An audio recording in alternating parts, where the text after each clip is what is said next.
Experience ఉంది, fight master వచ్చి చెప్తే ఓకే ఇంతేనా ఒక కమ్మిల్డు అనే ఎక్స్పీరియన్స్ అంతే. ఇదేదో పెద్దగా మేమేదో చేసినట్టు కాదు. బట్ వీళ్ళకి నేర్చుకోవాలి. తర్వాత ఫైట్ చేసేటప్పుడు ఫైటర్కి దెబ్బ తగలకూడదు, న్యాచురల్గా ఉండాలి. ఇప్పుడు అమ్మాయి ఫైట్ చేసేటప్పుడు ఒక బాడీ పోస్చర్స్ అంతా బాగా చేయాలి, అది కామెడీగా ఉండకూడదు, ఇవన్నీ ఉంటుంది. సో చాలా బాగా చేశారు. నేను ఎప్పుడు చూసినా ఈ అమ్మాయి day and night almost every day she was working like 2 o'clock 3 o'clock in the morning. ఇది so credit goes to them.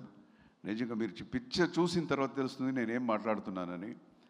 నేను ఎందుకు ఈ సినిమాని it's a special movie, something special ఎందుకు చెప్తున్నానని గ్యారంటీ మీకు అప్పుడు అర్థమవుతుంది. And we have so many plus points in the movie. ఎందుకు వచ్చి మన సినిమాని జనం వచ్చి చూడాలి అని చెప్పడానికి we have fantabulous music in the movie, especially the background. మన Ravi Basrur he has done a wonderful background music ఈ సినిమాకి. బికాస్ ఈ కథకి బ్యాక్గ్రౌండ్ మ్యూజిక్ చాలా ఇంపార్టెంట్. సో చాలా రోజులు ఆల్మోస్ట్ ఒక 40-45 days ఓన్లీ బ్యాక్గ్రౌండ్ స్కోర్ కోసం తీసుకొని చేశారు.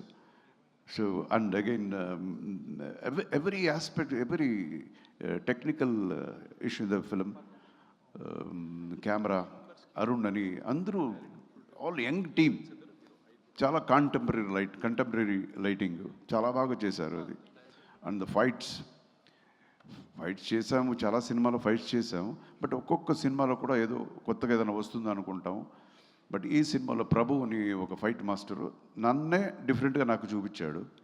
And you can see me like ఇంతకుముందు నా సినిమాల్లో ఎలా ఫైట్ చేశానో అలాగ ఉంటుంది 100% ఈ సినిమాలో.